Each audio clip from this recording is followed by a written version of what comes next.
فقلت استغفروا ربكم إنه كان غفارا يرسل السماء عليكم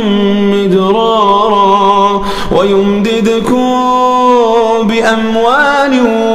وبنين ويجعل لكم جنات ويجعل لكم أنهارا ما لكم لا ترجون لله وقارا وقد خلقكم أطوارا ألم تروا كيف خلق الله 7 سماوات